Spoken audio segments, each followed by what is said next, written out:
Alors, on vous avait prévu, vous avez promis sur ces 2 jours une séance ouverture de chakra. Donc, on a bien vu qu'il y a un certain nombre d'évolutions qui poussent nos métiers et surtout que certaines sont beaucoup plus profondes qu'une simple évolution classique, que ça devient des révolutions, que ça va avoir un impact sur notre société. Donc, pour cela, nous allons accueillir Luc Ferry qui va nous éclairer de ses lumières. Ok, un très grand merci à vous. Je crois que c'est peut-être... Non, ça va, c'est assez fort, oui. J'attaque directement.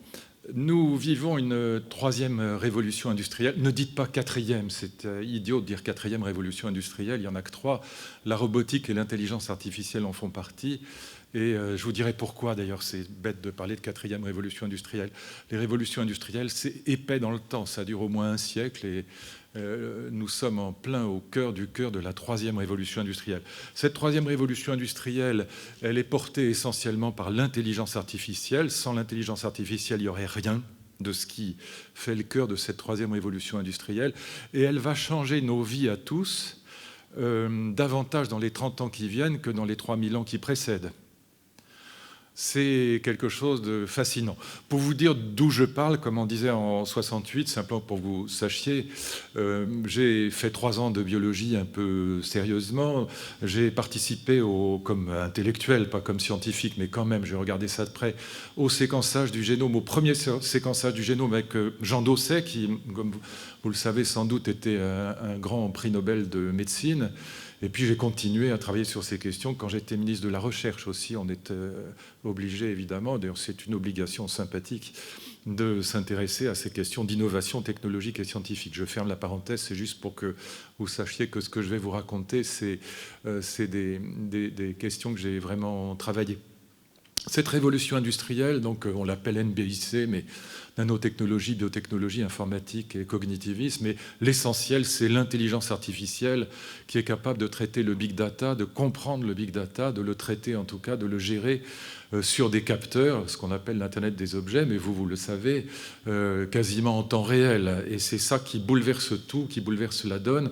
Il y a 3 retombées majeures. Donc je vais d'abord vous indiquer les 3 retombées parce que ça indique les enjeux de cette révolution industrielle, ce qu'elle va changer pour nous tous, dans tous les métiers, mais aussi dans la vie quotidienne. Il y a 3 retombées majeures. Ensuite, je voudrais vous indiquer ce que c'est qu'une révolution industrielle parce que c'est vraiment passionnant, enfin à mes yeux, et si on n'a pas la structure des révolutions industrielles en tête, on comprend strictement rien à ce qui se passe aujourd'hui. Puis après, je vous dirai un tout petit mot sur les différents visages de l'intelligence artificielle. Donc, les 3 retombées de cette 3e révolution industrielle. La première retombée, c'est évidemment l'économie collaborative, qui en vérité n'est pas du tout collaborative. Le vrai modèle, plus encore que Uber, c'est Maurice Lévy qui a inventé le terme ubérisation du monde, mais beaucoup plus que Uber, c'est Airbnb. Airbnb, c'est le vrai modèle de l'économie collaborative, parce qu'Airbnb, on est vraiment dans un, comme vous le savez, dans un échange, plutôt dans une mise en location d'appartements d'actifs privés, donc d'appartements privés ou de chambres privées sur le marché, donc de particulier à particulier. Airbnb, c'est 66 000 chambres à Paris. Pour les hôtels barrières, ce n'est pas forcément la meilleure nouvelle de l'année. C'est 2,5 millions de nuitées en France cette année, donc c'est colossal. Airbnb, c'est un peu plus de 30 milliards de dollars de capitalisation en bourse, ou en tout cas de valorisation. Donc, pour vous donner un exemple, le groupe Accor, dans lequel Nicolas Sarkozy vient d'entrer, c'est 11 milliards. C'est 3 fois plus que le groupe Accor. 3 fois plus que le groupe Accor. Ils n'ont pas une salle de bain, ils n'ont pas un lavabo, ils n'ont pas un mur, ils n'ont pas un salarié, ou quasiment aucun. Moi, je les connais à Paris, c'est 25 gamins. Comment ça fonctionne? C'est l'intelligence artificielle qui traite le big data, comme pour Uber, sur un capteur qui est dans votre smartphone. C'est les 3 éléments de cette révolution industrielle. Quelle est la nouveauté? Alors, ne croyez pas cet imposteur de Rifkin, c'est le contraire de la fin du capitalisme, c'est une blague. Je me suis engueulé avec lui, d'ailleurs, sur France Inter en direct, c'est une plaisanterie. C'est tout le contraire de la fin du capitalisme, de la fin de la propriété privée et de la fin du profit. C'est exactement l'inverse.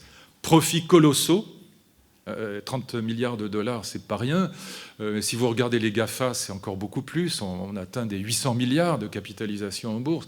Donc c'est des profits colossaux, c'est de la dérégulation massive et c'est du capitalisme schumpeterien à l'état chimiquement pur. Donc c'est tout le contraire de ce qu'annonce Rifkin. Ne croyez pas, encore une fois, cet imposteur. C'est un scandale. On ne comprend pas comment des livres comme ça peuvent se vendre annonçant la fin du profit et la fin du capitalisme et la fin de la propriété privée. C'est une blague. C'est exactement le contraire de ce qu'on vit. Quelle est la nouveauté de l'économie collaborative? Qu'est-ce qu'il y a de nouveau par rapport au capitalisme ancien? Il n'y a qu'une seule nouveauté, il n'y en a pas 50, il n'y en a qu'une. C'est le fait que grâce à l'intelligence artificielle, des non-professionnels peuvent concurrencer des professionnels. C'est la seule nouveauté. 0 hôtelier, 0 restaurateur chez Airbnb. Juste des gamins qui gèrent une application qui elle-même gère le big data en temps réel avec l'intelligence artificielle sur un capteur qui est dans le smartphone. Point final. Et donc la seule nouveauté dans l'uberisation du monde, reprenons l'expression, c'est que grâce à l'intelligence artificielle, dans de très nombreux domaines, des non-professionnels peuvent concurrencer des professionnels. Par exemple, en radiologie, on le sait aujourd'hui, c'est un exemple qui est parfait. En radiologie, en médecine, eh bien, pour lire une radio, l'intelligence artificielle est d'ores et déjà bien meilleure que n'importe quel médecin. Donc ça, c'est typique de cette uberisation du monde. Et donc, contrairement là aussi à ce qu'on croit, ce n'est pas les bac-3 qui vont être les premiers à être uberisés, ce n'est pas la petite caissière du G20 ou du prix unique, comme dirait Juppé, mais c'est les bac+10 qui vont être uberisés. Autrement dit, c'est les chirurgiens, c'est les cancérologues, c'est évidemment les radiologues en premier. Disons pour dire les choses d'une formule, mais elle est bonne, elle n'est pas fausse. Ce qui va, si je puis dire, changer d'abord, c'est les professions les plus intellectuelles. Le spécialiste en médecine disparaîtra avant le généraliste, et le généraliste disparaîtra avant l'infirmière. Pourquoi? Parce que les métiers qui resteront les plus difficiles à remplacer par l'intelligence artificielle, ce sont les métiers qui associent l'intelligence, la tête, le cœur, les relations humaines et la main. Autrement dit, infirmière, très difficile à remplacer par une machine. Quand une infirmière vous retourne pour vous piquer le derrière en vous disant que ça vous fera pas mal, ce qui évidemment est faux, ça, l'humain sait faire, mais la machine ne sait pas faire ça. Là, il y a le cuisinier, c'est pareil, le jardinier, c'est pareil, ça ne disparaîtra pas. En revanche, commissaire aux comptes, radiologue, chirurgien, oncologue, ça sont des métiers qui vont être très, très, très impactés. Notaire, évidemment, par le système blockchain. Ce sont des métiers qui vont être très impactés par l'intelligence artificielle. Ça ne veut pas dire que ces métiers disparaîtront, ce n'est pas vrai non plus, mais ça veut dire qu'ils seront très impactés. Par exemple, dans la médecine, ce qui restera, c'est le métier de conseil. D'ailleurs, même chose pour les commissaires aux comptes. On dit que c'est les médecins des entreprises. Ça restera, le conseil restera. Mais tout ce qui est calcul, tout ce qui est analyse des données, des datas, par exemple en oncologie, j'ai fait 3 ans de biologie du cancer, c'est une de mes passions, parce que c'est une biologie particulièrement intéressante, puisque les cellules cancéreuses sont immortelles, donc métaphysiquement, c'est toujours intéressant. Mais en oncologie, une cellule cancéreuse, elle contient 20 milliards d'informations. Et on a calculé que pour séquencer le génome d'une cellule cancéreuse, pour pouvoir faire ce qu'on appelle des thérapies personnalisées, eh bien, il faudrait 40 ans au cerveau humain d'un médecin pour y arriver. Il faut quelques minutes pour la machine. Et donc là, on a des métiers qui vont être uberisés, qui ne disparaîtront pas pour autant, mais quantité de tâches à l'intérieur de ces métiers disparaîtront. Donc l'économie collaborative, elle a, si vous voulez, ce double principe. Elle permet donc à des non-professionnels, grâce à l'IA, de concurrencer des professionnels. Et 2, et ça on doit tous y réfléchir, si les taxis s'étaient uberisés eux-mêmes, Uber n'existerait pas. C'est le principe fondamental de l'économie qui vient. Ils n'ont absolument pas bougé depuis 40 ans. Et s'ils avaient inventé l'application eux-mêmes, Uber n'aurait jamais existé. La deuxième retombée de la révolution, la troisième révolution industrielle, je ne vais pas m'y étendre, mais elle est quand même fascinante parce qu'elle pose des problèmes sociaux qui sont très intéressants. C'est la révolution de la mobilité. Vous avez sans doute vu, comme moi, on a beaucoup parlé dans la presse, que la voiture autopilotée, vraiment ce qu'on appelle le niveau 5, c'est-à-dire 0 volant, pas de volant du tout. Elle a transporté les congressistes au CES de Las Vegas il y a quelques semaines sans aucun problème. Sachez-le, elle a fait des millions de kilomètres dans le trafic sans accident. Ce sont des Prius, ce sont des Audi, ce sont des voitures normales, mais qui sont très équipées. Donc j'ai participé cette année au séminaire qu'Henri Decastre, le patron d'AXA, a organisé sur la voiture du futur, donc essentiellement cette voiture autopilotée. Ça va aller beaucoup plus vite que ce qu'on croyait. Moi, je pensais que qu'on en avait pour 25 ou 30 ans. Non, c'est plutôt 10-15 ans. Et donc cette voiture autopilotée, elle n'a que des avantages. Plus d'alcoolisme au volant en Bretagne ou ailleurs, parce que le Breton peut continuer à boire, ou le Varois, ou le Parisien, mais il n'y a plus de volant. Plus de permis de conduire, plus de limitation de vitesse à la noix, 80 km/h, plus de panneaux de signalisation, plus d'accidents. C'est pour ça qu'AXA et les assureurs s'en occupent, parce que s'il n'y a plus d'accidents, il n'y a pas de prime d'assurance non plus. Ou en tout cas, elle chute de 90%. Donc on a là une vraie révolution, mais sociale. Il n'y aura pas un conducteur de taxi à Paris ou à New York dans 20 ans. Donc il faut quand même comprendre ce qui se passe. Il n'y aura pas un conducteur de bus ou de camion. Il y a 3 millions de chauffeurs de camions aux États-Unis. Dans 25 ans, il n'en restera pas un seul, parce que le camion autopiloté, il a déjà fait des livraisons dans le trafic, des 15 tonnes, des semi-remorques, sans pilote au volant. Je ne parle pas du TGV. Le TGV, c'est déjà fait. Si je puis dire, on pourrait déjà remplacer le conducteur du TGV sans aucun problème. Et évidemment, pour le patron de la SNCF, comme vous pouvez imaginer, le robot, c'est en fait de l'intelligence artificielle, tout simplement. Il n'est pas syndiqué à Sud. Et il ne fait pas grève. Il ne proteste pas. Il ne dort pas. Il ne prend pas de vacances. Non, il ne boit pas non plus. Il n'a que des avantages. Donc, pensez... d'où la question érubée, évidemment. Le revenu universel de base est une ânerie sans nom. En plus, ce serait la pire saloperie sur le plan moral et politique, parce qu'on irait vers un monde dans lequel vous auriez 70% de malheureux qui seraient à 600 € par mois et 30% qui rouleraient en Porsche et qui considéraient que les autres sont des parasites. Si vous voulez de ce monde-là, votez pour des représentants de politiques qui défendent le RUB. C'est une catastrophe. La grande question qui vient, c'est pas du tout est-ce qu'on va organiser le RUB, mais la grande question qui vient, c'est la question de l'éducation. Comment rendre nos enfants complémentaires de l'IA et pas victimes de l'IA? C'est la grande question des 20 années qui viennent. Comment les rendre complémentaires? Comment les équiper? Quels métiers vont tenir la route? Quels métiers vont disparaître ou être très impactés?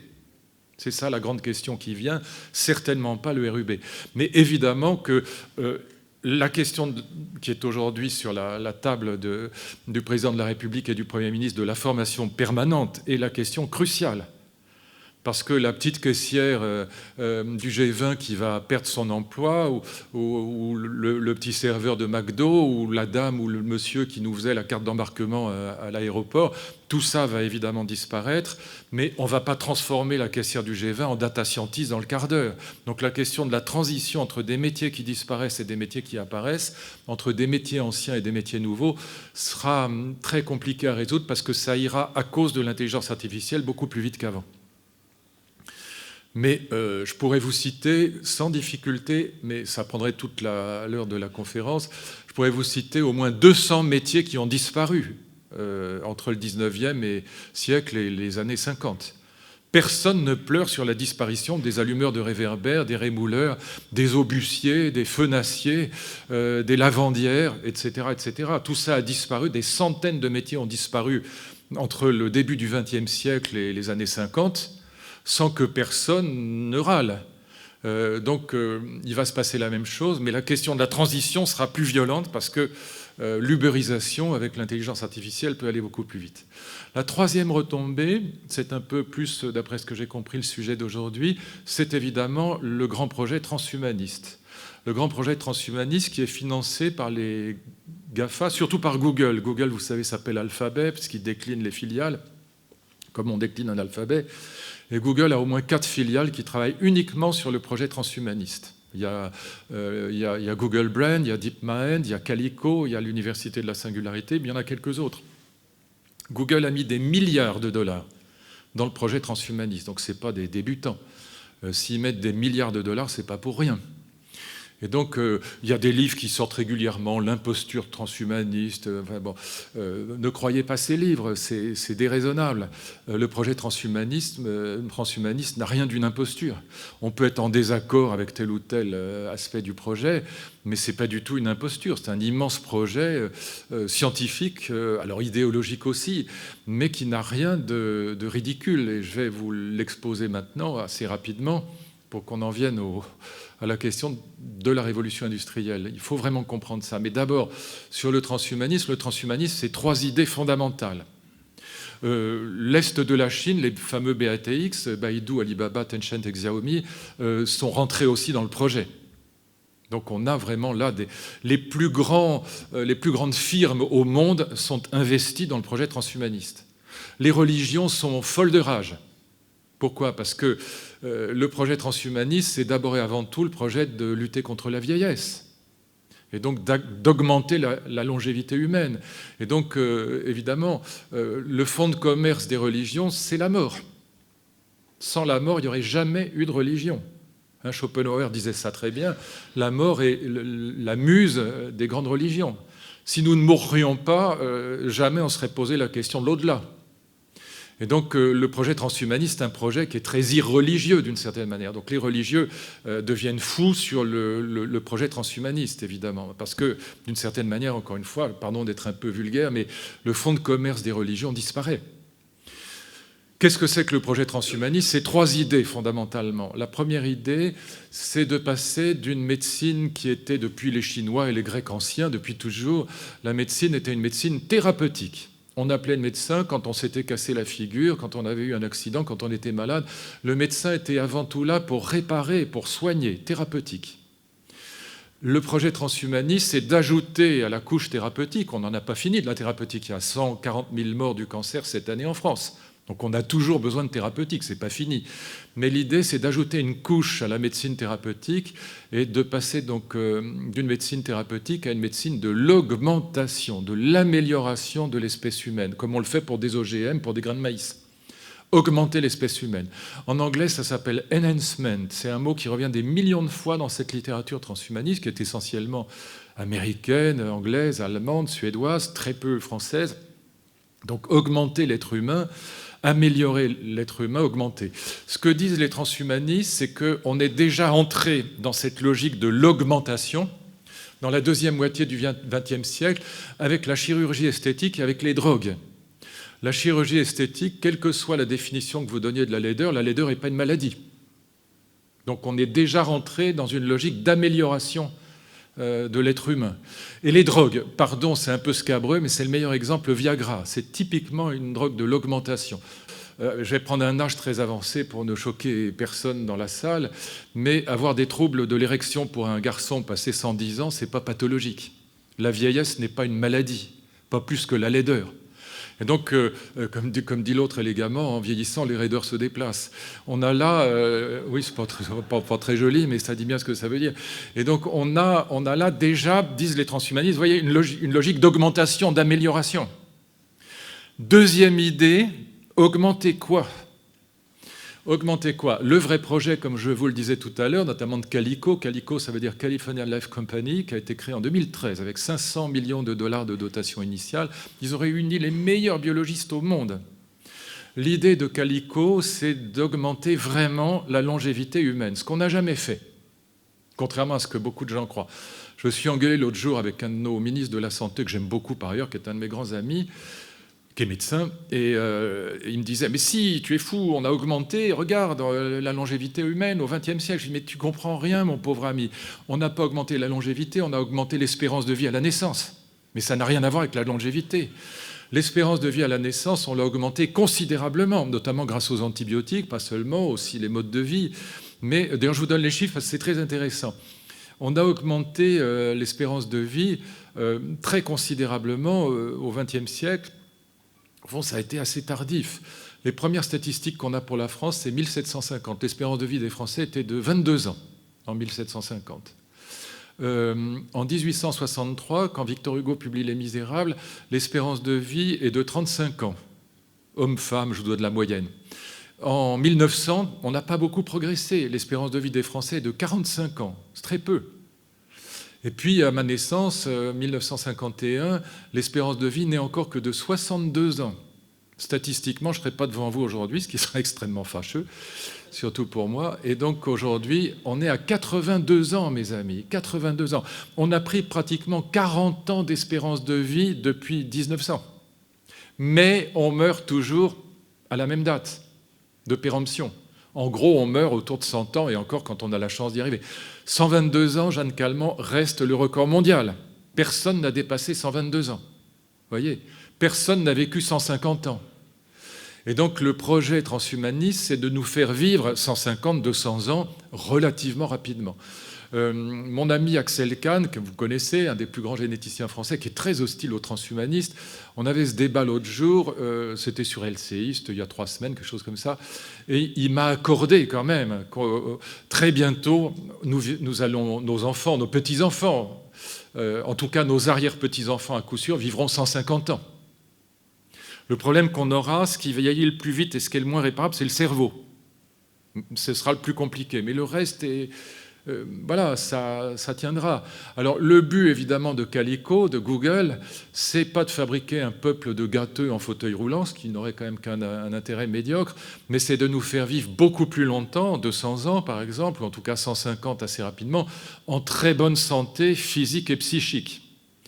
Quelle est l'idée philosophique qui est derrière le transhumanisme? L'idée, eh bien, c'est de réconcilier jeunesse et vieillesse, fabriquer une humanité qui serait jeune et vieille à la fois, qui aurait voilà, la vigueur, la flamme de la jeunesse et l'expérience de l'âge.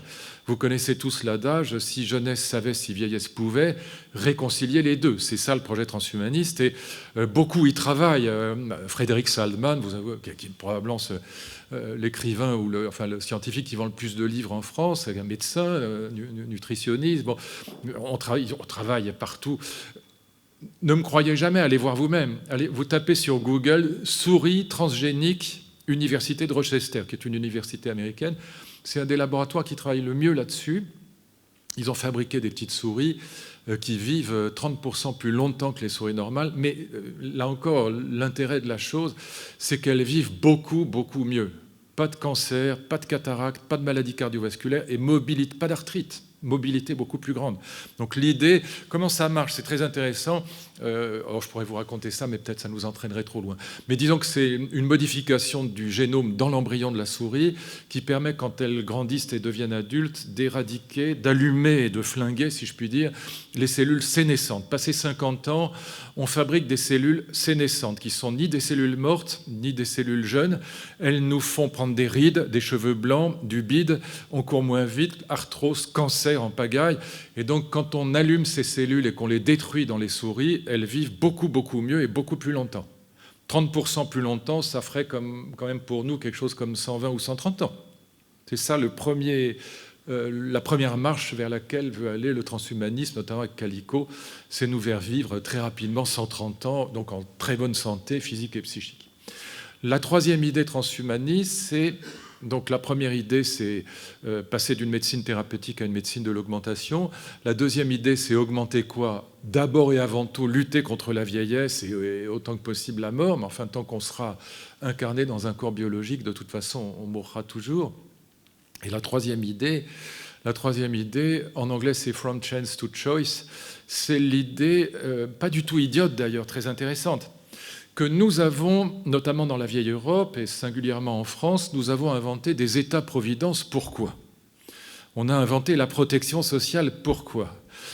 Fondamentalement, on a inventé la protection sociale et les États-providence pour corriger les inégalités économiques et sociales. Et globalement, ça marche. Nos enfants, qu'ils soient des enfants de riches ou de pauvres, ils ont à peu près les mêmes profs en face d'eux à l'école. Quand ils vont à l'hôpital, ils sont soignés à peu près de la même manière. Je dis à peu près parce qu'il peut toujours y avoir des avantages pour les très riches qui peuvent toujours trouver des moyens de contourner le système. Mais globalement, l'État-providence a quand même très très bien fonctionné pour égaliser sur la santé et l'éducation notamment, sur les retraites, les différences entre riches et pauvres. Eh bien, l'idée transhumaniste, c'est de passer maintenant à la correction des inégalités naturelles, génétiques en particulier. On a corrigé les inégalités sociales, mais pas les inégalités naturelles. Vous avez un enfant qui a la mucoviscidose, ce n'est pas de votre faute. Si on peut aller chercher dans l'embryon comme on le fait pour les petites souris de l'université de Rochester. Si on peut aller chercher dans l'embryon, par exemple sur des maladies comme la chorée d'Huntington, où il n'y a qu'un seul gène qui est abîmé, hein, on dit en biologie un gène muté, un gène qui est abîmé et qui produit des désastres, eh bien, qui ne fabrique pas les bonnes protéines, etc. Eh bien, si on peut aller chercher dans l'embryon, notamment pour des maladies monogéniques, le gène muté et le couper et le remplacer par un gène sain, c'est tout bénéfice pour tout le monde. Et là, donc, on corrigera des inégalités naturelles. Vous voyez, c'est un projet eugéniste. Alors, dès qu'on dit eugéniste, ça y est, Hitler est derrière la porte, ça n'a rien à voir.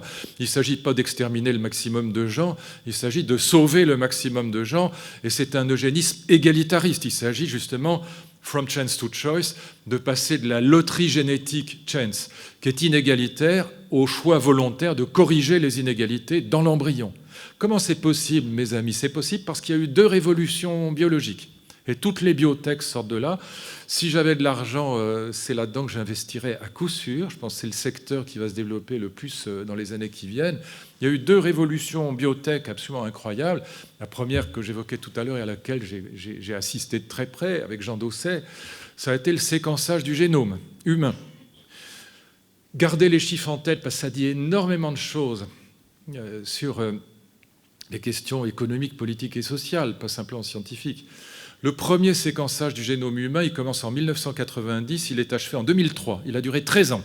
13 ans. Il a coûté, mes amis, tenez-vous bien, 3 milliards de dollars. T'entends, les gens disent 3 millions parce qu'ils arrivent... Non, c'est 3 milliards. Projet international. 3 milliards de dollars. Autrement dit, je pense qu'aucun d'entre nous dans la salle ne pouvait se payer le séquençage de son génome. Aujourd'hui, vous avez entendu parler d'Angelina Jolie, séquençage du génome, on lui dit tu as 98% de risque de développer un cancer du sein, parce qu'il y a deux gènes qu'on connaît bien du cancer du sein qui sont affectés. Eh bien, ablation des seins. Elle a eu tout à fait raison. Ça n'est rendu possible que parce que, écoutez bien ça, le coût du séquençage du génome est passé de 3 milliards à 300 $. Vous envoyez une goutte de salive à DNA Vision, il faut le voir pour le croire. Chez mon camarade Laurent Alexandre, qui est le patron de DNA Vision, la plus grosse boîte de séquençage du génome en Europe, vous recevez 15 jours après, il faut voir. Non mais c'est presque effrayant. Vous recevez une feuille avec les 100 maladies dont vous êtes potentiellement porteur, avec le pourcentage de risque que vous avez de les développer dans votre vie. Cancer, Alzheimer, etc. Et donc, c'est ce que les femmes font aujourd'hui, mesdames, vous le savez. L'amniosynthèse, c'est mort. L'amniosynthèse provoque une centaine d'avortements non voulus chaque année en France. On pratique aujourd'hui le DPNI, diagnostic prénatal non invasif. Juste petite piqûre au bout du doigt. Les algorithmes séparent le génome de la maman du génome du fœtus. On séquence le génome du fœtus et on voit apparaître pas la triso 21, mais à nouveau une centaine de maladies dont le bébé est potentiellement porteur. Alors, potentiellement, ça peut être vraiment potentiellement, ça ne veut pas dire qu'il les aura. Tout dépend aussi de ses habitudes, est-ce qu'il fumera ou pas, etc.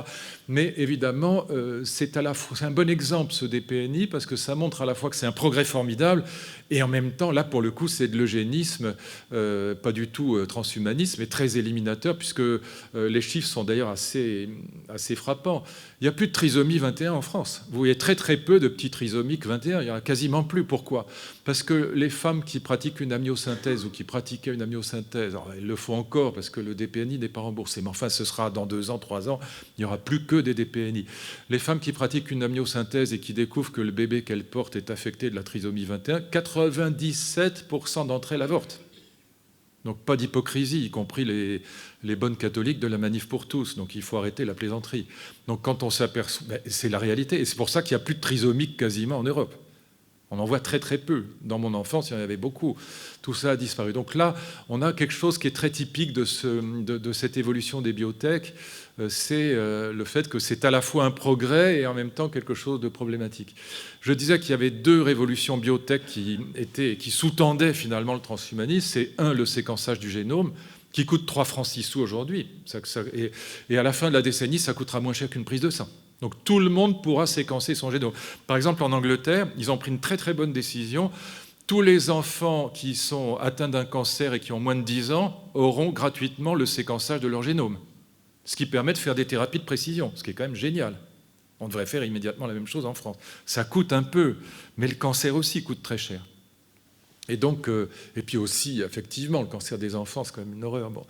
Et donc, la deuxième innovation géniale, en dehors du séquençage du génome pour 3 francs 6 sous, si je puis dire, la deuxième innovation, c'est une jeune Française, Emmanuelle Charpentier, avec une jeune Américaine, Jennifer Doudna, qui a inventé ce fameux sécateur d'ADN qui porte un nom barbare, s'appelle le CRISPR-Cas9, mais peu importe le nom, un sécateur d'ADN qui permet de couper-coller l'ADN aussi facilement que vous coupez-coller un mot sur un traitement de texte. Et ça ne coûte rien. Donc c'est ça qui relance aujourd'hui les thérapies géniques embryonnaires. Vous avez depuis 2015-2016 aux États-Unis et en Chine donc des thérapies géniques sur l'embryon qui sont, et puis aussi d'ailleurs sur les adultes en cancérologie, qui se développent de manière exponentielle. Alors vous laissez ça, il y en a partout des photos, il y a bien trop. Et puis c'est pas plus beau que ça ne mérite pas ça. Donc vous avez donc là vraiment les 3 retombées majeures de la 3e révolution industrielle.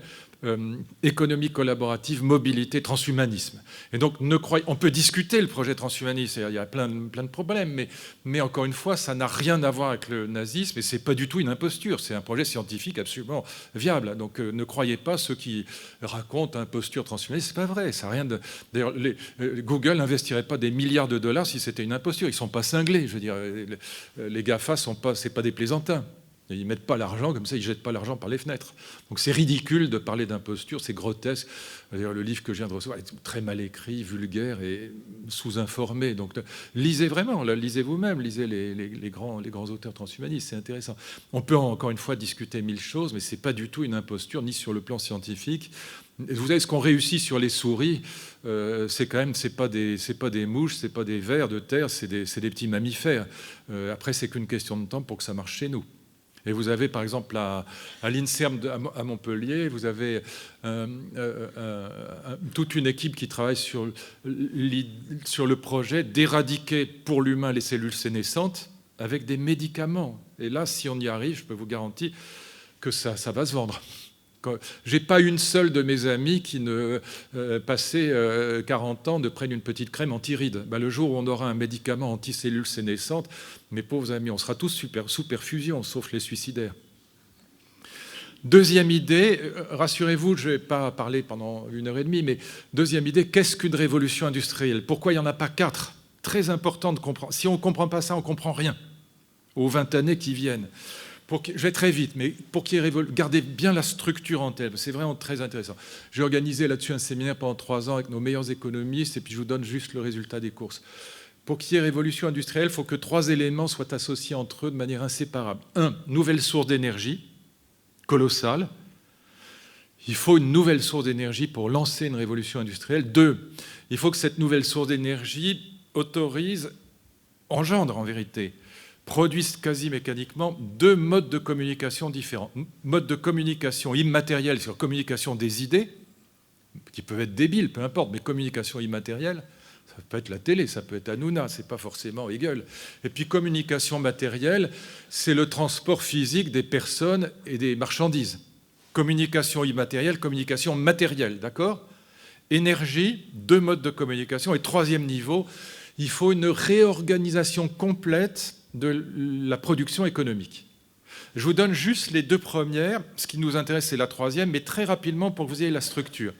La première révolution industrielle, on est exactement en 1759, et James Watt, le fameux Watt, invente, non pas comme on le dit bêtement, la machine à vapeur, mais il invente une formidable machine à vapeur qui a une chambre de condensation qui lui donne une puissance de 15 chevaux. Et James Watt, c'est celui qui invente la notion de cheval-vapeur, c'est-à-dire la comparaison entre la puissance de la machine et la puissance de l'animal. Et cette machine à vapeur formidable, eh bien, le Times à Londres, le grand journal londonien, va la coupler, cette machine à vapeur, figurez-vous, avec la machine à imprimer de Gutenberg. Idée géniale. Donc, source d'énergie grandiose. Qu'est-ce que ça vous donne, cette source d'énergie grandiose, couplée avec la machine à imprimer de Gutenberg? Communication des idées, c'est la naissance de la grande presse en Europe. Avant, il y avait des feuilles de chou, des gazettes, il n'y avait pas de grande presse nationale. J'aime pas beaucoup la presse, mais je la lis tous les jours. Et c'est la naissance de la démocratie, de la res publica. Sans grande presse, quoi qu'on en pense, il n'y a pas de campagne électorale démocratique, par exemple, malgré tout. Et donc, là aussi, réfléchissez à ça, c'est colossal, même si je vous fais ça en 3 minutes, mais on pourrait y consacrer un séminaire d'1 année à la Sorbonne ou un livre de 1500 pages. C'est la naissance de l'éducation nationale, parce que sans imprimerie colossale, parce que le couplage de la machine à vapeur et de la machine à imprimer, ça vous donne les rotatives à rouleau. C'est ça qui est nouveau. Les rotatives à rouleau, ça permet l'impression de la grande presse, mais ça permet aussi l'impression des manuels scolaires. Sans livre bon marché, pas d'instruction publique, comme on dit encore à l'époque, pas d'éducation nationale. Donc vous voyez que c'est colossal, parce que c'est la grande presse, les livres bon marché, donc la démocratie, la Respublica, la République et l'éducation nationale. Ça marche ensemble. C'est l'éducation des peuples. Tout ça est colossal comme histoire. Puis de l'autre côté, c'est la locomotive, le train à vapeur, qui va transporter les marchandises et les personnes. 3e niveau de cette première révolution industrielle, eh bien, le 3e niveau, c'est la naissance de l'usine, qui est le contraire par avance de l'économie collaborative. Ce n'est pas du tout horizontal, c'est totalement vertical. Ce n'est pas de particulier à particulier. L'usine, le modèle, c'est Schneider, par exemple, la sidérurgie. C'est un big boss qui commande à une masse salariale, comme on dit si bien, c'est à des malheureux ouvriers qui sont très mal payés et qui meurent 2 ans après la retraite et qui obéissent au doigt et à l'œil. Ils se révoltent de temps en temps, mais le reste du temps, ils obéissent. Et donc, on a la première révolution industrielle, c'est la naissance de la classe ouvrière. C'est la naissance de l'urbanisation de l'Europe. C'est pour ça que je vous dis, je pourrais vous en parler pendant 1 an. 2e révolution industrielle, on est 100 ans après. Pourquoi on est 100 ans après? Je voudrais que vous compreniez bien ça, parce que c'est aussi ce qui explique la question de la fin du travail. Et c'est ce qui explique qu'il y a 3 révolutions industrielles et pas 4. Très important, comprenez bien ça. Dans les grandes révolutions industrielles, il y a une phase de destruction et une phase de recréation. Pour les économistes, on dira qu'il y a une phase schumpeterienne de destruction créatrice et il y a une phase keynésienne où on recrée. Qu'est-ce qu'on détruit, qu'est-ce qu'on recrée? Surtout, gardez bien ça en tête, parce que c'est tout le problème taxi et hôtelier face à Uber, Airbnb, etc. Qu'est-ce qu'on détruit? Eh bien, on détruit des objets anciens. La voiture, ça détruit la diligence. L'ampoule électrique, ça détruit les bougies, etc. On détruit des objets. La machine à laver, ça détruit les lavoirs. Quand j'étais gamin, à Fontenay-Saint-Père-Sénéoise, pas très loin d'ici, il y avait 3 lavoirs. Les dames, avec mes frères, tous les jours, on allait au lavoir pour pêcher les épinoches et les gardons dès que les dames avaient quitté le lavoir. Tous les jours, elles étaient là. Quand je dis ça à mes filles, elles me regardent comme si je sortais de Jurassic Park. Ça a disparu, ce monde-là. Très intéressant, parce que les objets anciens disparaissent, mais les emplois qui allaient avec disparaissent. Fin du travail. Pas vrai qu'il n'y a pas de fin du travail, mais les emplois disparaissent, ils sont détruits par le capitalisme. Et 3, les modes de vie. Les dames, elles discutaient au lavoir, c'était tout un mode de vie, c'était toutes des relations humaines. Tout ça disparaît. Objet, emploi, mode de vie. Mais ça ne veut pas dire fin du travail. Ça veut dire qu'il va y avoir des nouveaux objets, des nouveaux emplois, des nouveaux modes de vie. Amazon va détruire le réseau des libraires. En France, il y a 3000 libraires. Mais Amazon crée énormément d'emplois. Simplement, ce n'est pas les mêmes. Si vous dites au libraire de Carpentras ou de Deauville qui va fermer sa boîte parce qu'il est concurrencé par Amazon, mon pote, c'est pas grave parce que Amazon crée des emplois. Juste un détail, c'est pas chez toi, c'est pas pour toi, ça va pas le consoler. Donc le problème qu'on va avoir, c'est un problème de transition entre des emplois détruits et des emplois créés. Mais ce n'est pas un problème de fin du travail, c'est idiot. Il n'y a pas de fin du travail. Il n'y a aucune fin du travail, il n'y en aura jamais. Le capitalisme, il crée des emplois en permanence. Simplement, le problème, c'est que ce n'est pas les mêmes que les anciens. Du coup, problème de formation au milieu. Donc la révolution industrielle, elle est épaisse dans le temps parce qu'il y a cette phase de destruction qui est très lente et douloureuse et qui suscite des syndicats, des mouvements de gauche, des révoltes. Pensez à la révolte des Canuts en 1831 à Lyon. Quand il y avait encore des cours d'histoire, on vous racontait ça. En 1831, les Canuts, on les appelle Canuts parce que c'était des ouvriers tisserands. J'ai enseigné à Lyon, à Sciences Po, pendant 8 ans. À Sciences Po, tout le monde connaît ça à Lyon. Évidemment, on les appelait les Canuts parce qu'ils tissaient avec des grosses aiguilles en bois qu'on appelait des cannes. Vous avez encore vu ça dans les ports du sud de la France. On voyait les pêcheurs qui ravaudaient les filets, il n'y a pas si longtemps que ça, avec des grosses aiguilles en bois. Vous savez, les cannes. Canuts. Ils se révoltent contre quoi? Contre la machine Jacquard. C'est exactement le même schéma que taxi contre Uber ou hôtelier contre Airbnb. Ils se révoltent contre la machine Jacquard qui pique leurs emplois, évidemment. Ils ont raison, les malheureux. Mais en même temps, la machine Jacquard, c'est toute l'industrie textile qui va en sortir. Elle va créer énormément d'emplois, mais ce n'est pas les mêmes. Et ce n'est pas au même endroit, ce n'est pas pour les canuts. Donc ils se révoltent contre la machine Jacquard. Entre parenthèses, c'est là que le mot sabotage apparaît. Vous savez pourquoi? Parce qu'ils jettent les sabots dans la machine Jacquard pour les détruire avant de les jeter dans le Rhône ou dans la Saône. La police intervient, et quand vous allez à Lyon, il n'y a pas un restaurant où il y a un plat qui s'appelle la cervelle de canut. Pour ça, la répression est terrible. La machine Jacquard, vous êtes trop jeunes tous dans la salle, là, mais pour les vieux comme moi, on se souvient encore des pulls Jacquard, qui étaient très laids d'ailleurs, horriblement bariolés.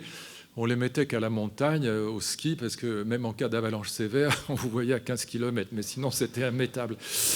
Voilà, donc ça, ce modèle-là, c'est la première révolte en France contre l'innovation technologique qui détruit l'emploi. Mais c'est exactement le même modèle que Uber, Airbnb, etc. Donc voilà, il n'y a rien de nouveau. Simplement, ce qui est nouveau, c'est que ça va aller plus vite parce que l'IA permet que ça aille plus vite.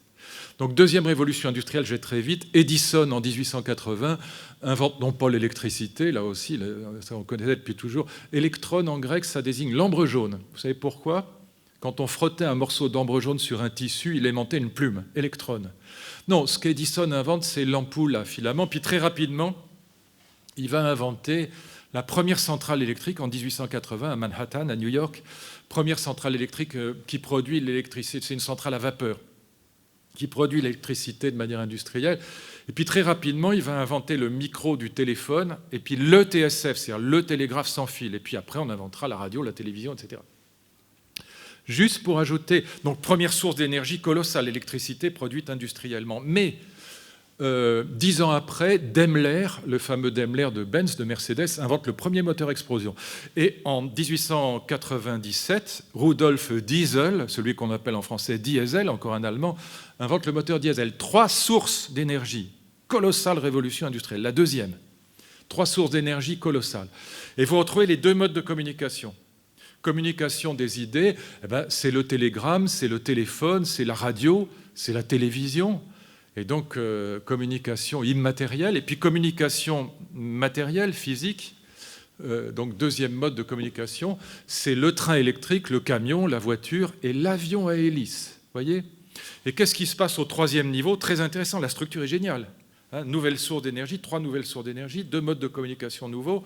3e niveau, le capitalisme devient international. Les multinationales apparaissent. Sans avion et sans téléphone, pas de multinationales. Voyez? Donc la structure est magnifique. Et chaque fois, ça dure un siècle. 50 ans de destruction, en gros, 50 ans de recréation. Un moment schumpeterien, un moment keynésien. 3e révolution industrielle, c'est la nôtre. J'aurais presque terminé, c'est notre révolution. On est exactement en 1990. Et qu'est-ce qui se passe en 1990? Un lord anglais, chercheur quand même, Tim Berners-Lee, et un Belge, Robert Cailliot, inventent le web. Ne confondez pas le web et l'Internet. L'Internet existait déjà. Le web, c'est une invention géniale, c'est juste de l'intelligence. Ce qui va caractériser la nouvelle révolution industrielle, la 3e, celle des années 1990, c'est le fait que la nouvelle énergie, c'est la seule différence avec les autres. La nouvelle énergie, c'est l'intelligence. L'intelligence, c'est le nouveau pétrole de cette économie nouvelle. L'intelligence naturelle et artificielle, les deux. Et vous allez voir pourquoi. Le web, c'est quoi? Le web, c'est pas le net. Le web, c'est une invention géniale qui casse les silos, les barrières sur le net. Ça consiste à désiloter le net. Avant, chaque pays, chaque entreprise, à la limite, chaque individu pouvait avoir son langage à lui. Le web, c'est l'idée qu'on va avoir un langage commun sur la toile, d'où la métaphore de la toile d'araignée. On n'a pas idée de ce que c'est quand même hallucinant comme idée. C'est l'idée que pour la première fois de son histoire, l'humanité est entièrement connectée avec elle-même en temps réel. J'ai une fille qui travaille à Lima, au Pérou, je peux, sur Skype ou WhatsApp, parler avec elle à 3 heures du matin, à n'importe quelle heure du jour ou de la nuit. Je suis de n'importe quel point du globe, vers n'importe quel point du globe, à n'importe quelle heure du jour ou de la nuit, vous pouvez être connecté avec quelqu'un. Sauf quand un pays totalitaire essaye d'empêcher. Mais la technique est là. Gratuite en plus, vous discutez, enfin c'est du faux gratuit, mais je vais vous expliquer ça. Mais pour vous, c'est gratuit. Vous êtes sur WhatsApp ou sur Skype, vous ne payez pas. Et donc, c'est une révolution incommensurable. On ne comprend pas au début. Pourquoi? Parce qu'on n'a pas le haut débit. Je me souviens que quand un gentil informaticien, quand je suis au ministère, en 2002, vient installer l'ordinateur sur mon bureau, souvenez-vous, en 2002, 2003, 2004, vous vous souvenez que les pages s'affichaient encore ligne à ligne. Ça mettait 1 heure. Et vous vous souvenez du couinement du modem. Je ne parle pas de Bayrou qui tend le ministère, mais c'était encore pire. Et donc on a... et du coup, on ne voyait pas à quoi ça servait, parce qu'on était là, mon ami Joël de Romnay me disait « Mais c'est génial, je commande mes billets d'avion sur Internet. » Je disais « Mais t'es malade, ça prend 1 heure. Enfin, je préfère encore aller dans une agence. » Bon, tout ça, voilà, quand on a le haut débit, on commence à voir à quoi ça sert. Et aujourd'hui, plus personne ne peut s'en passer. Bon. Vous retrouvez les 2 modes de communication. Communication immatérielle, c'est pour l'essentiel Google et les réseaux sociaux. Et communication matérielle, c'est l'Internet des objets. 15 milliards d'objets connectés dans le monde. 300 milliards à la fin de la prochaine décennie. Vous voyez, c'est colossal. Et là, on a un Internet physique, comme on l'appelle. Internet des objets, qui est pour l'essentiel un Internet des capteurs, qui va tout changer à nos vies. Les supply chains, enfin, la logistique des transports, des chaînes de distribution, mais aussi bien la lutte contre le terrorisme ou la lutte contre le cancer, l'organisation du trafic aérien. Là, c'est très important, ce qu'on appelle le 5e risque, c'est la grande dépendance. On va garder de plus en plus les personnes très dépendantes à la maison parce qu'on a des capteurs qui permettent de prévoir une crise cardiaque d'un vieillard 1 semaine avant qu'elle ne se produise, par exemple. Donc on va avoir une véritable révolution des capteurs. Il y en aura partout. Dans vos godasses, dans votre chien, dans votre chat, dans vos enfants, il y en aura partout. C'est aussi ça qui permet à la voiture autopilotée de fonctionner. Elle est interconnectée. C'est ça qui lui permet. Elle est complètement interconnectée. D'où plus de limitation de vitesse, etc., plus d'accidents, etc., ou très très peu, quasiment plus. Donc on a là vraiment une révolution incroyable. Donc vous retrouvez les 2 modes de communication.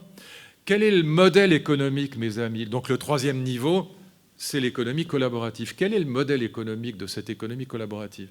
C'est le faux gratuit. Je vous dis juste ça, et dans 5 minutes, je vous laisserai en paix, mais il faut encore 5 minutes, mais sur l'IA. Très intéressant. Vous naviguez sur Google. On fait tous ça. Vous voulez changer de voiture, peu importe. Vous voulez... Oui, c'est vrai que ça commence, je vois que... Oui. Non, mais... J'ai une Anglaise qui a plus de clim et plus de direction assistée. C'est un vrai camion. Je suis venu avec, mais j'aurais pas dû. Donc oui, on veut changer de voiture, par exemple. C'est pour ça que l'exemple me vient à l'esprit. Vous naviguez sur Internet, vous allez sur le site de Renault ou Peugeot si ça va pas bien, et Audi ou Mercedes si ça va mieux. Vous recevez immédiatement une pub de BMW ou d'Audi ou d'Alfa Romeo. Bon, à la seconde. Pourquoi? Jean Tirole a analysé ça de manière géniale. C'est du faux gratuit. Pareil si vous achetez un chargeur d'iPhone sur Amazon ou si vous discutez comme moi avec votre fille sur Skype. Tout ça est du faux gratuit. C'est gratuit pour vous. Vous naviguez, c'est gratos. Il n'y a pas un compteur qui se met en marche. Mais Google, Facebook et les autres récupèrent vos datas puisque vos navigations, nos navigations, leur appartiennent. Et ils les revendent immédiatement, ce sont des algorithmes qui le font évidemment, ils les revendent immédiatement à des entreprises qui s'en servent pour cibler la publicité. Et donc, c'est très intéressant de voir jusqu'où ça va. Par exemple, vous avez le petit robot d'Amazon qui sort aujourd'hui, celui de Google était déjà là, vous le posez sur la table du salon et il est ouvert en permanence. Vous ne demandez pas pourquoi il est ouvert en permanence? Très intéressant. Pourquoi il est ouvert en permanence? Parce que vous lui parlez, donc il faut qu'il soit ouvert en permanence. Vous lui dites « donne-moi la météo, appelle-moi un Uber, donne-moi les nouvelles, etc. » Mais pourquoi il est ouvert en permanence? Parce qu'il écoute toutes les conversations de la famille. À quoi ça sert? Très intéressant. Facebook vient de décider de réduire considérablement sur son réseau social la part des grands journaux normaux, si je puis dire. Pourquoi? Parce qu'il dit qu'il faut faciliter les relations humaines. Tu parles comme ils n'ont rien à foutre de faciliter nos relations humaines. La seule chose qui les intéresse, c'est d'avoir un maximum de data sur nos habitudes. Où est-ce qu'on passe les vacances? Qu'est-ce qu'on bouffe? Qu'est-ce qu'on boit? Est-ce qu'on fume? Est-ce qu'on ne fume pas? Qu'est-ce qu'on achète comme voiture, etc. Pourquoi? Modèle économique du big data. C'est gratuit d'un côté, c'est payant, ultra payant de l'autre. Et donc, tout ce qui permet de cerner le consommateur est vendu aux entreprises par Facebook et par Google. Et c'est comme ça, je vous donne un chiffre qui est quand même fascinant, que Google a gagné, tenez-vous bien, en 2016, 90 milliards de dollars juste en revendant nos data. Ce qui a fait dire à Tim Cook, le patron d'Apple, qui déteste Google évidemment, si c'est gratuit, c'est que c'est vous le produit. Très intéressant. Et donc, on peut toujours mettre la CNIL et tout ce que vous voudrez, ça ne sert absolument à rien, parce que la vérité, c'est que c'est nous-mêmes qui, en permanence, mettons nos datas sur Facebook. Je vous donne un autre chiffre qui est quand même fascinant. 1 milliard de photos par jour sur Instagram. Qu'est-ce qui permet à l'intelligence artificielle de progresser? Ce n'est pas les algorithmes. Les algorithmes sont assez simples. C'est la quantité de data qu'on met sur le marché de Google et de Facebook. Ça permet à Yann Lequin, le patron de l'intelligence chez Facebook, avec qui j'ai déjeuné il n'y a pas longtemps, c'est ça qui lui permet de faire fonctionner la reconnaissance faciale, tout ce qui permet à la Google Car de marcher, etc., vient du nombre de données qu'on donne nous-mêmes à manger, si je puis dire, à l'intelligence artificielle de Google ou de Facebook. Troisième et dernier point sera très bref, mais j'ai parlé trop longtemps déjà. Les trois intelligences artificielles, ne les confondez pas. Il y a 3 IA, et tout le monde les confond, presque tout le monde les confond. Vous avez l'IA faible, c'est celle qui bat le champion du monde d'échecs, de jeux de Go, qui a battu le mois dernier les 4 meilleurs joueurs de poker aux États-Unis. C'est elle qui fait fonctionner Uber ou Airbnb sur votre application. C'est celle qui séquence le génome d'une tumeur cancéreuse ou d'un bébé. Donc c'est la faible. Pourquoi on l'appelle faible? Parce qu'elle est très très forte, mais qu'elle ne comprend rien à ce qu'elle fait. Elle n'a pas la conscience d'elle-même. Par exemple, j'ai une application, comme beaucoup d'entre vous, j'ai une application jeu d'échecs. L'intelligence artificielle faible, elle peut battre cette petite application, le meilleur joueur du monde, même sur un petit iPhone comme ça, très facilement. Mais elle ne sort pas de son couloir, elle ne sait rien faire d'autre que jouer aux échecs. Elle ne peut pas vous rendre un autre service que celui-là. Une intelligence qui regarde les radios, la radiologie, elle sait regarder la radio, mais elle ne sait rien faire d'autre, etc.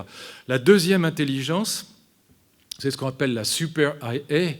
La super IA, ce serait, et c'est le grand projet de Yann Lequin, le patron de l'intelligence chez Facebook, c'est de la sortir de son couloir, de la rendre horizontale et pas simplement verticale, de contextualiser, qu'elle soit capable de devenir meilleure que les humains dans tous les secteurs de la vie humaine. Pas simplement aux échecs, ou aux jeux de Go, ou au poker, ou pour séquencer le génome. Non, il faut qu'elle contextualise. Pour l'instant, elle ne contextualise pas.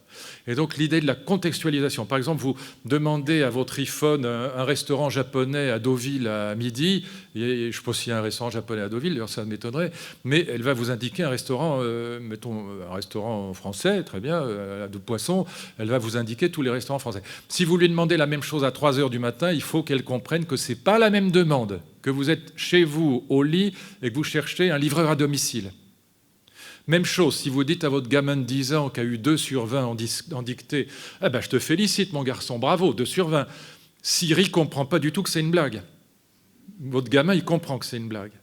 Vous tapez sur Google « tous les animaux sauf les vaches ». Google ne vous donnera que des vaches. Donc, parce qu'il ne contextualise pas. Et donc, il a des mots-clés, mais il est très con.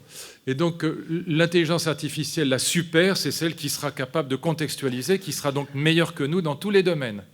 Et c'est pour, on ne sait pas quand, mais 10 ans, 15 ans, 20 ans, 30 ans, 50 ans, mais ça arrivera. La troisième intelligence artificielle, c'est l'IA forte, ça n'a rien à voir. Ce serait l'idée de fabriquer une post-humanité. C'est le projet de Google, de l'Université de la Singularité.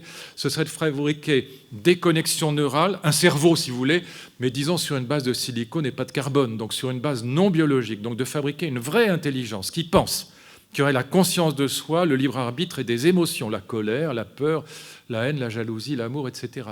Donc de fabriquer une vraie intelligence, une vraie post-humanité. Si on a les ordinateurs quantiques, disent-ils, on y arrivera. Comment ils raisonnent? J'ai beaucoup discuté avec eux, parce qu'au début je rigolais, je vous donne juste l'argumentation et je conclus dans 3 minutes, 2 minutes. Ils sont matérialistes. Comprenez bien ce que ça veut dire. Ils pensent que nous sommes déjà des machines. C'est ça un matérialiste. Autrement dit, contrairement aux chrétiens, ils ne pensent pas qu'il y a l'âme d'un côté et le corps de l'autre. L'âme qui va s'envoler au ciel quand le corps sera mort. Non, il n'y a pas d'un côté la pensée, de l'autre côté le cerveau. Non. Ils sont monistes et matérialistes. Le cerveau et la pensée, ça ne fait qu'un. C'est-à-dire, ils ont un argument bête et fort. Ils disent, si je vous détruis le cerveau, vous verrez, vous avez beau être chrétien, vous penserez quand même beaucoup moins bien. Et oui, et c'est pas faux.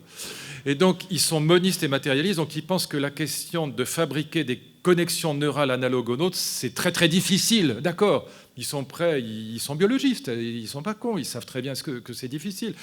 Eux aussi savent bien que pour bouger le petit doigt, il y a 11 millions de gènes qui se mettent en route, mais ils savent tout ça parfaitement, ce sont les plus grands biologistes du monde. Mais ils disent c'est qu'une question de temps, on y arrivera.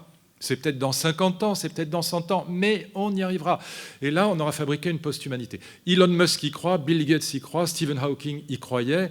Ils ont signé ensemble une pétition contre l'IA forte avec les 1000 plus grands chercheurs du monde en disant « on y arrivera, faites attention, c'est très dangereux ».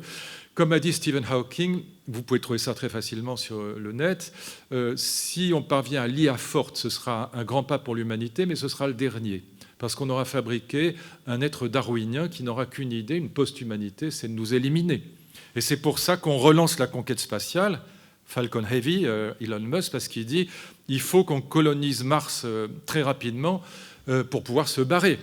Il y a une discussion assez amusante avec Demis Hassibis qui a créé AlphaGo, vous savez, qui est l'ordinateur qui a battu le champion du monde de jeu de Go, parce que Elon Musk lui dit mais oui, mais Demis, il faut qu'on puisse s'en aller sur Mars. Et Demis lui dit mais t'es malade, l'IA forte te suivra sur Mars. Un peu surréaliste, mais attendez, ce n'est pas des fanatiques de la Troisième République, c'est les acteurs de la Troisième Révolution industrielle. Ce n'est pas Natacha Polony, Finkielkraut et Régis Debray. Et donc, faites attention, ce n'est pas des adorateurs des blouses grises et des plumes sergent-major. Donc, il faut vraiment que vous regardiez ça, parce qu'eux y croient, ce n'est pas des clowns. Bon. Donc, il faut les prendre au sérieux. Et donc, Elon Musk, ce n'est pas un rigolo. Bon, c'est quand même, voilà, vous savez qui c'est. Bon, Bill Gates non plus, c'est pas un blagueur. Donc voilà, on en est là pour l'instant. Moi, je ne crois pas à l'IA forte, je vous dis très franchement, parce que je pense que pour avoir des sentiments, il faut un corps biologique. Mais peu importe, qui suis-je pour contredire Elon Musk ou Bill Gates? Donc je n'y crois pas, mais en revanche, les deux autres IA, les deux faibles, c'est-à-dire l'IA faible et la super AI, elles sont là. Ou elles sont bientôt là. L'IA faible, elle est déjà là. Et elle impacte déjà quasiment tous les métiers. La bonne nouvelle, ce n'est pas le mien, mais sinon, les autres, ils sont quasiment tous impactés. Ça ne veut pas dire détruits, encore une fois, mais ça veut dire qu'énormément de tâches seront impactées. Voilà, je vous laisse avec ça, avec juste deux remarques. Un, tout est américain et chinois, zéro en Europe. On est, comme dit élégamment Laurent Alexandre, on est le Zimbabwe, on est une colonie des États-Unis et de la Chine. Il y a zéro en Europe, et Cédric Villani propose de mettre 30 milliards, que l'Europe mette 30 milliards sur l'IA dans son rapport qu'il va remettre à la fin du mois à Macron. Ça fait hurler de rire les GAFA, ils sont ravis, parce qu'ils se disent, mais attendez, c'est très bien, mettez 30 milliards, c'est parfait. Mettre 500 milliards. Voilà, donc la proportion est celle-là. Nous, on va mettre 20 milliards sur les JO à Paris, ce qui est la pire connerie de toute l'histoire de l'humanité, parce que ça sert absolument à rien, ça prépare pas l'avenir, c'est ridicule. La pétanque et le tir à l'arc au Champ de Mars, oubliez. Ça ne prépare absolument rien. Donc, mais on va mettre 30 milliards maximum, c'est toute l'Europe sur l'IA, donc on est complètement à côté de la plaque. On est vraiment, on n'a pas compris ce qui se passait, voyez. Et puis la deuxième et dernière, donc tout est américain, chinois, israélien et suisse. Et l'autre remarque, c'est qu'il faudra réguler, d'accord. Mais comme je vous le disais tout à l'heure, ce qui permet à l'IA de progresser, c'est la quantité de data qu'on lui donne à bouffer. Si vous protégez les datas, très bien, je comprends, d'un point de vue humaniste, moi aussi je suis un humaniste, protection de la vie privée, plus vous protégez les datas, moins l'IA va vite. Donc il faut quand même le savoir. Je discutais l'autre jour avec le patron de Google Europe, il m'a dit « Oui, c'est formidable chez vous, c'est formidable, vous êtes vraiment des humanistes. Juste un détail, nous on a les GAFA, vous avez la CNIL. » Voilà, je m'arrête là, mais ça en dit long. Merci à vous. Voilà, j'ai déjà parlé trop, donc j'imagine il n'y a pas de questions, sinon... Il y a des moments dans la vie où on a juste envie de se taire. Je ne parle pas de vous. Et c'est pour ça que j'ai envie de laisser la parole. Ah, mais moi, je suis en location pour la journée, donc si vous voulez poser des questions... Alors, est-ce que vous êtes d'accord pour décaler un peu les workshops? Alors là, cette fois-ci, je ne vais pas faire la blague de la deuxième question, parce qu'il y a forcément une première question. Oui. Monsieur. Micro. Ah, il faut un micro, sinon on ne vous entend pas au fond de la classe. Bon, moi, j'ai lu donc ce bouquin justement, je vous en avais parlé tout à l'heure, ce bouquin de Harari sur Homo Zeus, qui, lui, a une autre histoire de l'humanité à raconter. Qu'est-ce que j'ai vu votre tribune aussi. Est-ce que vous pouvez commenter ça? Écoutez, je ne le connais pas. Il a l'air extrêmement sympathique. C'est un prof d'histoire à l'université de Tel Aviv, mais son livre est absolument un désastre. Je lui donnerai pas le bac, voilà. Et donc c'est un désastre pour deux raisons. D'abord, il ne comprend absolument rien au XVIIIe siècle européen, on peut dire. Il pense que Rousseau est le parangon du XVIIIe siècle européen. Rousseau, c'est le premier romantique, c'est le contraire absolu du XVIIIe. Alors c'est très important parce que tout son livre est fondé sur l'idée que ce qui va caractériser la période contemporaine, c'est le sentimentalisme et que ça vient des Lumières. Mais c'est exactement le contraire. L'Europe des Lumières, c'est le rationalisme. C'est pas du tout le sentiment, c'est le rationalisme. C'est Voltaire, c'est pas Rousseau. Et surtout, il dit dans un chapitre central, là aussi le plus important de son livre, il dit qu'il y a trois visages, il y a trois figures de l'humanisme. Tenez-vous bien. Il y a le libéralisme, donc l'humanisme individualiste. Il y a l'humanisme collectiviste dont le modèle est Mao et l'humanisme évolutionniste dont le modèle est Hitler. Mais Mao et Hitler comme modèle de l'humanisme, ça, j'ai les cheveux qui me dressent sur la tête. Donc c'est ridicule. Et même sur la question, troisième point, de l'intelligence artificielle, il ne comprend pas du tout la différence entre les trois IA. Il les confond toutes les trois. Donc vraiment, c'est un très, très, très mauvais livre. C'est typiquement le livre de quelqu'un qui n'a comme culture que la culture anglo-saxonne. Ce n'est pas du tout suffisant. Il n'a aucune culture sur l'histoire des idées européennes. Donc, encore une fois, Mao, Hitler comme grand humaniste, je suis désolé, on peut trouver mieux quand même. Voilà. Et donc, tout est absurde, tout est biaisé dans ce livre. Alors, voilà, donc, en plus, il m'a piqué le titre, donc je ne peux pas... Homo Deus, mon livre s'appelait L'Homme-Dieu, ce qui est quand même le même titre. Mais ce n'est pas pour ça que... Je lui en veux pas, je ne le connais pas, le type a l'air très gentil, c'est pas ça. Mais franchement, c'est un livre ridicule. Voilà, c'est vraiment... oui, je lui donnerai pas le bac. Voilà, c'est bourré d'erreurs de A jusqu'à Z, d'erreurs de fond. Alors, ça marche parce que c'est facile à lire et puis que ça raconte une histoire et que du coup, les gens ont l'impression d'être plus cultivés quand ils ont fini le livre. Mais c'est vraiment une erreur, donc je suis désolé de dire ça. Mais de même qu'il y a des fake news, il y a des fake books. Et c'est vraiment dangereux. Mais c'est comme Rifkin, quoi. C'est un imposteur. C'est dommage parce que les livres de Rifkin sont très intéressants. Et les livres de Yuval Harari sont très intéressants. C'est pour ça que les gens s'y trompent. Moi, j'ai lu les livres de Rifkin. C'est passionnant, les livres de Rifkin, parce qu'au moins, à la différence de nos intellectuels, ils parlent du monde d'aujourd'hui. Donc c'est ça qui nous intéresse, parce qu'on a une très, très grande envie de comprendre ce qui se passe. Donc ce sont des auteurs qui nous parlent du monde d'aujourd'hui de manière très claire, mais de manière totalement fausse.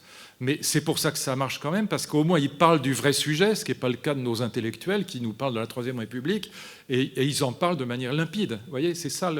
Donc je comprends très bien pourquoi ça marche. Mais c'est vraiment, oui, ça relève de l'imposture. Je suis désolé de le dire parce que ça m'enchante pas. Lisez plutôt Laurent Alexandre. Le livre de Laurent Alexandre est 1000 fois meilleur. On peut être en désaccord avec lui, mais le livre de Laurent Alexandre, c'est un grand livre. Voilà, La guerre des intelligences, c'est un très grand livre. C'est un livre absolument passionnant. Et Laurent Alexandre, c'est pas un délirant. On peut être encore une fois, il y a des sujets sur lesquels je ne suis pas sur la même longueur d'onde que lui.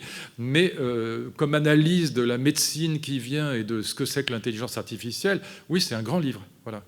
Donc je ne suis pas du tout hostile aux gens qui vendent plus de livres que moi. Ce n'est pas par jalousie que je dis ça. C'est juste que, franchement, ça me désole qu'on vende 3 millions de bouquins qui donnent des idées absolument fausses aux gens et qui n'ont pas les moyens de lutter contre. Et Rifkin et Harari, c'est deux exemples types de gens qui vendent des millions de livres, qui se font payer extrêmement cher, comme Rifkin, qui a réussi à se faire payer par le Nord-Pas-de-Calais, les Hauts-de-France, des sommes hallucinantes pour vendre des conneries, vraiment. Les smart grids, enfin, des trucs complètement idiots.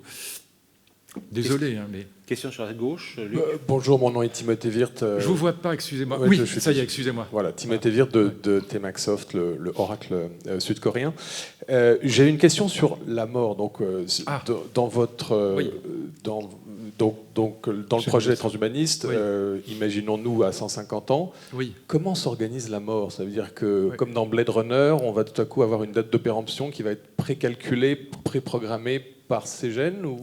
Alors, deux choses. Premièrement, tant que nous serons incarnés dans un corps biologique, tant que l'intelligence sera incarnée dans un corps biologique, nous mourrons dans un accident, dans un attentat, dans un suicide. Hein, donc, ou, comme dit mon ami Jean-Didier Vincent, qui est probablement le plus grand biologiste français, il dit « on mourra toujours sur le modèle du service à thé de la grand-mère. Il y a toujours quelqu'un pour faire tomber la tasse. Et ça se casse par terre. Et donc on mourra toujours. » Non, le projet de l'immortalité, ce serait le post-humanisme et pas le transhumanisme, c'est-à-dire ce que je décrivais tout à l'heure. Si on arrivait à fabriquer une IA forte, c'est-à-dire une vraie intelligence, mais sur une base non biologique, ce que je ne crois pas, encore une fois, mais bon, c'est un vrai débat. Là, on aurait fabriqué un être intelligent, vraiment immortel, parce qu'il serait non biologique. Mais nous, tant qu'on sera biologique, on mourra. Maintenant, sur la question, qu'est-ce qui se passera à 150 ans, le premier problème, il sera démographique. Ce sera l'augmentation de la population. Et donc, c'est pour ça qu'on nous parle, ça paraît bizarre, ça paraît drôle, ça paraît science-fiction, mais ce n'est pas du tout le cas. La seule raison pour laquelle Elon Musk se lance... Enfin, non, il y a d'autres raisons économiques, les métaux rares, les terres rares, enfin, il y a d'autres raisons, mais la raison principale pour laquelle la recherche spatiale, la conquête spatiale revient au premier plan, alors ça fait 40 ans qu'on n'en parlait plus, c'est la question démographique. Comme vous le savez, Elon Musk commencera la colonisation de Mars en 2024, avec son énorme fusée Falcon Heavy. Là aussi, soyons clairs, Ariane 6 ou Ariane 5, c'est le Minitel de l'espace. On est absolument ridicule à côté de Falcon Heavy, qui est un machin mais colossal. Et en plus avec des propulseurs qui sont réutilisables, ce qui n'est pas le cas sur Ariane. Bon, là aussi, on est complètement dans les choux. Et SpaceX, c'est une firme privée, même si elle travaille avec la NASA. Et donc oui, la question démographique... le projet d'Elon Musk et de Sergey Brin, c'est de coloniser les planètes pour préparer cette augmentation démographique. Donc ça paraît surréaliste, ça paraît science-fiction, mais non, pas du tout. On y est. Alors même si ce n'est pas 2024, ce sera 2030. Voyez ? Et donc le premier problème sera un problème démographique. Et donc oui, on continuera à mourir. Et de toute façon, la vie à 300 ans, ce n'est pas pour tout de suite. Mais 150... probablement dans 3 générations ou 4 générations, c'est possible, oui. C'est possible. Parce que la médecine réparatrice, l'hybridation homme-machine, les thérapies géniques, l'éradication des cancers, tout ça va aller peut-être plus vite. Personne ne sait exactement, je dis ça avec beaucoup de précautions, mais il est très possible que ça aille beaucoup plus vite que prévu. C'est très possible. Qu'on ait des arrière-petits-enfants qui vivent assez aisément 150 ans, oui, bien sûr, et en bonne santé, c'est possible. En tout cas, rien ne prouve scientifiquement que c'est aberrant comme projet. Vous voyez ? Qui veut poser une question suivante ? À droite. Et puis à gauche après. Oui, bonjour. Puis merci pour votre exposé qui était vraiment très sympa. Et on est loin de pouvoir s'endormir avec vous. C'est gentil déjà ça. Il y a une chose que j'ai peut-être pas captée, mais vous avez dit qu'il y a peut-être une 4e révolution. Si c'est pas vrai, quels sont les éléments qui permettent à certains de dire qu'il y a une 4e révolution? Et surtout pour vous, même si c'est difficile de se projeter, parce qu'on a vu que sur ces 3 révolutions, ont été difficilement prévisibles, mais qu'est-ce qui pourrait faire qu'on pourrait prévoir une 4e révolution? Ouais, c'est une vraie question. Et est-ce que cette conquête spatiale peut pas être un des éléments, parce qu'il faut y aller, faut de l'énergie, donc là, voilà, une source d'énergie importante. Et d'ailleurs, la communication, là, ça va quand même modifier pas mal de choses, parce que pour communiquer là-haut, avec Mars, ça va être sympa, mais bon, ça va être techniquement très compliqué. Donc, oui. Qu'est-ce qui pourrait faire que cette 4e révolution peut être envisagée? Oui. Alors, l'idée n'est pas de moi je cite toujours mes sources. Celui qui a lancé le thème de la 4e révolution, c'est un économiste suisse-allemand qui a publié le livre d'ailleurs en allemand. Moi, je fais mes études en Allemagne, donc je n'ai pas de mérite à lire l'allemand. Donc j'ai lu son livre, ça s'appelle La 4e révolution, il s'appelle Klaus Schwab. Ça vous dit peut-être quelque chose, parce que Klaus Schwab, c'est l'économiste qui a inventé le forum de Davos. C'est lui. Et son livre s'appelle 4e révolution. Qu'est-ce qu'il appelle la 4e révolution? C'est la robotique et l'intelligence artificielle. Mais c'est le cœur du cœur de la 3e. Et je reprends une série d'articles de mon ami Christian Saint-Étienne, que je considère comme un des plus grands économistes au monde aujourd'hui, en tout cas en Europe, à coup sûr. Et Christian Saint-Étienne, Christian explique très très bien justement ce que je vous ai dit tout à l'heure, à savoir que pour qu'il y ait révolution industrielle, il y a un très long moment de destruction, un très long moment de recréation. Parce qu'on détruit des objets, des modes de vie et des emplois. anciens qu'on remplace par des objets, des modes de vie, des emplois nouveaux. Et donc ça prend énormément de temps. Et par ailleurs, il est absolument évident que l'intelligence artificielle et la robotique, les robots, c'est pas grand-chose, c'est l'intelligence qu'il y a dedans qui est quelque chose de fascinant. Et donc ce que cette robotique et cette intelligence artificielle, c'est le cœur du cœur de la 3e révolution industrielle. On est en plein dedans, déjà. Il n'y a pas de 4e. Alors qu'est-ce qui ferait qu'il y aurait une 4e révolution industrielle? Votre question est excellente. À mon avis, ce sont les ordinateurs quantiques. Voilà, c'est ça qui permettrait d'avoir vraiment un cran de plus avec là des possibilités absolument incomparables par rapport à celles d'aujourd'hui. Et c'est d'ailleurs là-dessus que comptent les post-humanistes pour fabriquer un jour une intelligence artificielle forte. Voilà. Mais personne ne sait non plus. Alors, les ordinateurs quantiques, d'abord, c'est très compliqué à comprendre. Et puis, cette physique quantique, le chat de Schrödinger, tout ça, c'est quand même très compliqué. Et voilà, je ne sais pas où on en est. Je sais que Thierry Breton, Atos, travaille là-dessus, d'autres firmes. Bon, mais je ne sais pas où on va. Mais en tout cas, si on y arrivait, on aurait un tel changement d'échelle dans la puissance des ordinateurs que... Alors, vous savez, déjà, juste un petit mot là-dessus, je m'arrête là. Le premier ordinateur est inventé par un Allemand, on croit toujours que c'est Turing, pas du tout, c'est un Allemand qui s'appelle Züss, et qui invente cet ordinateur. Il est tout fier, c'est dans les années 32-33, 1932, il est tout fier parce que son ordinateur, il est capable de résoudre une addition ou une équation par seconde. Et il trouve ça mais génial, il invite la presse, tout le monde est sidéré. Bon, là, on est à 90 milliards par seconde. Voilà. Et donc d'opérations, donc avec les derniers ordinateurs chinois. Mais le quantique, on passerait à une toute autre échelle. Là, oui, il y aurait peut-être une nouvelle révolution industrielle. Mais n'oubliez pas ce que je vous disais tout à l'heure, c'est que de toute façon, le moteur de l'énergie de la 3e révolution industrielle, c'est l'intelligence. Intelligence naturelle et intelligence artificielle. Et ce qui fait qu'on est en retard en Europe, c'est assez simple. J'étais chercheur au CNRS quand j'étais gamin. J'ai commencé comme chercheur au CNRS. J'avais passé 2 agrègues. J'étais un doctorat d'État. Bon, moi, je n'avais pas fait d'études au lycée, mais j'avais la chance d'avoir des parents qui n'avaient pas fait d'études, mais qui trouvaient que c'était bien de faire des études et qui avaient cette espèce de religion du savoir et de la connaissance, et qui m'avaient inculqué ça. Bon. Et donc, je commence comme jeune chercheur au CNRS. J'étais payé l'équivalent de 1 500 € d'aujourd'hui. C'est-à-dire pas de quoi louer un 2 pièces à Paris. Bon.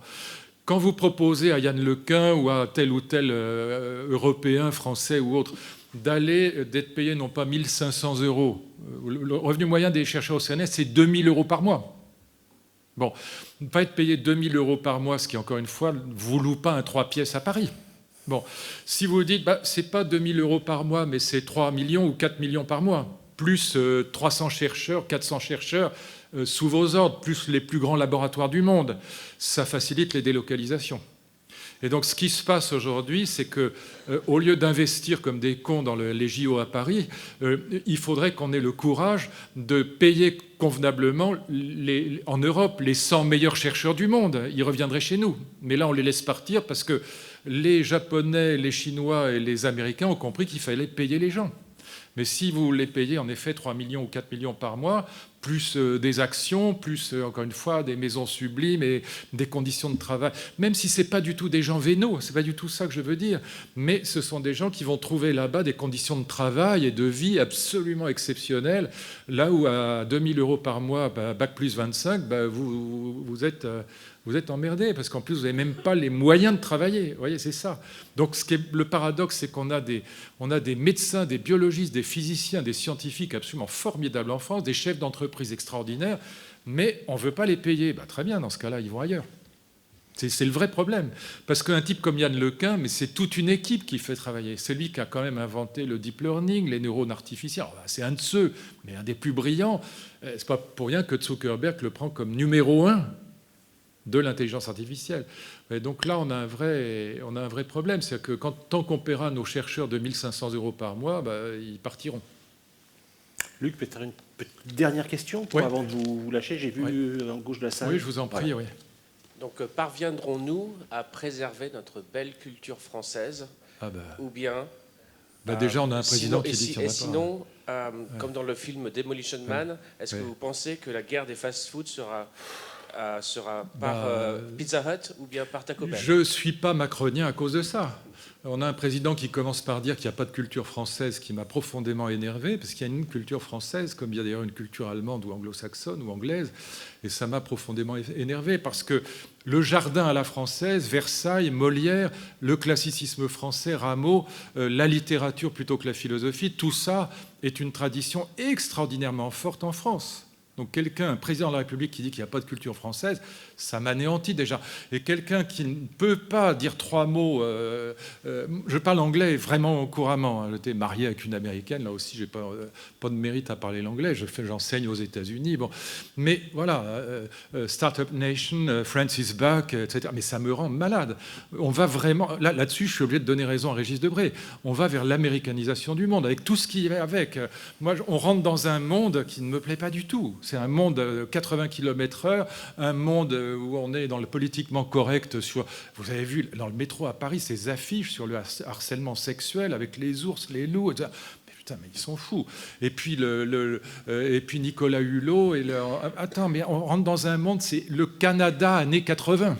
Voilà, avec un féminisme délirant, une écologie délirante, une circulation délirante. Alors, je sais bien que ça fait vieux con de dire tout ça, mais ce n'est pas mon monde. Voilà. Et tout ça, c'est l'anéantissement de la culture française qui se profile à l'horizon. Et je suis évidemment pour prudence sur la route, j'ai 3 filles, je ne suis pas pour le harcèlement sexuel, je suis évidemment écologiste comme tout le monde, mais pas ça, pitié. Là, on va avoir des relations humaines qui seront codées comme au Canada dans les années 80. C'est une horreur. Mon meilleur ami canadien, qui est Paul Desmarais, qui est le patron de la plus grosse boîte canadienne, me dit « Ça fait 30 ans que je n'ai jamais, ni déjeuné avec une femme, seule, ni pris l'ascenseur avec une femme. » Et il ne plaisante pas. Voilà, c'est vers ça qu'on va. Je veux dire, on va vers un monde, oui, en effet, où la culture française, cette culture-là, elle est en voie d'anéantissement, accélérée par une équipe politique qui est totalement politically correct, pour le dire comme Macron. Voilà, et donc ça me désole. Je ne suis pas macronien à cause de ça. Voilà. Et je pense qu'en effet, la culture française, elle est en train d'être anéantie de l'intérieur. C'est ça qui me gêne. Oui, c'est pas... Et de ce point de vue-là, je suis obligé de rejoindre mon camarade Régis Debray, bien que par ailleurs je sois un moderniste. Je suis pour la culture moderne, je suis pour le monde moderne. Je trouve que le monde moderne est plus intéressant que la Troisième République. Mais là-dessus, sur l'américanisation du monde, il a raison. Francis Buck, mais quand on dit ça en anglais, c'est qu'elle est morte. Et ça me désole. Merci pour cette question eschatologique. Luc, il nous reste à vous remercier chaleureusement. Non, c'est moi qui vous remercie, mais je viens de dire ça devant 80% de macroniens, donc je suis... Merci à vous en tout cas. Un grand merci à vous.